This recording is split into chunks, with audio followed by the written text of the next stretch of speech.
दहिवडी पोलिसांची मोठी कारवाई।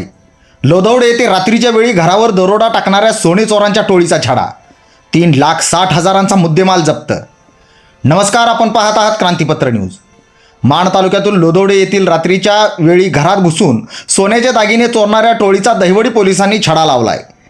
या कारवाईत पोलिसांनी एकूण 7 आरोपी आणि एका विधी संघर्षग्रस्त बालकाला ताब्यात घेतले असून चोरीसाठी वापरण्यात आलेली हत्यारे, 4 मोटरसायकली आणि रोख रक्कम असा एकूण सुमारे 3,60,000 रुपयांचा मुद्देमाल हस्तगत केलाय।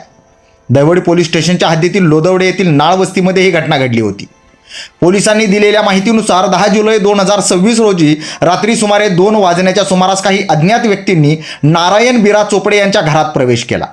चोरट्यांनी घरातील व्यक्तींना हत्याराचा धाक दाखवत त्यांच्याकडून पेटी आणि कपाटाच्या चाव्या घेतल्या। त्यानंतर घरातील पेटीत ठेवलेले सोन्याचे दागिने तसेच गळ्यातील सोन्याच्या मणिमंगळसूत्रासह इतर दागिने असा एकूण सुमारे 2,60,000 रुपयांचा ऐवज चोरून नेल्याची तक्रार दहिवडी पोलीस स्टेशनमध्ये दाखल करण्यात आली होती। या घटनेनंतर दहिवडी पोलिसांनी आरोपींचा शोध सुरू केला। पोलीस अधीक्षक निखिल पिंगळे, अप्पर पोलीस अधीक्षक वैशाली कडूकर तसेच वडूज उपविभागीय पोलीस अधिकारी रणजित सावंत यांच्या मार्गदर्शनाखाली दहिवडी पोलिसांनी तपासाची चक्रे वेगाने फिरवली।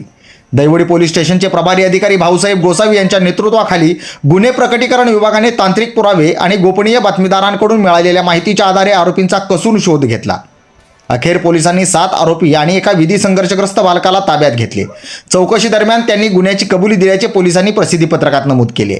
या कारवाईत गुन्ह्यासाठी वापरलेली हत्यारे, 4 मोटरसायकली आणि रोख रक्कम असा एकूण 3,60,000 रुपये किमतीचा मुद्देमाल पोलिसांनी हस्तगत केलाय। दरम्यान या प्रकरणाचा पुढील तपास दहिवडी पोलीस स्टेशनचे सहाय्यक पोलीस निरीक्षक भाऊसाहेब गोसावी यांच्या मार्गदर्शनाखाली सुरू आहे। या कारवाईत पोलीस अधिकारी आणि कर्मचाऱ्यांनी केलेल्या कामगिरीचे वरिष्ठ अधिकाऱ्यांकडून कौतुक करण्यात आले। लोदवडे येथील घरफोडी आणि दरोड्याच्या घटनेचा पोलिसांनी छडा लावत आरोपींना ताब्यात घेतल्याने परिसरात पोलिसांच्या कारवाईची चर्चा सुरू आहे। क्रांतिपत्र न्यूजसाठी प्रतिनिधी नितीन देशमुखसह मी संपादक जावेद खान मोलानी, धन्यवाद।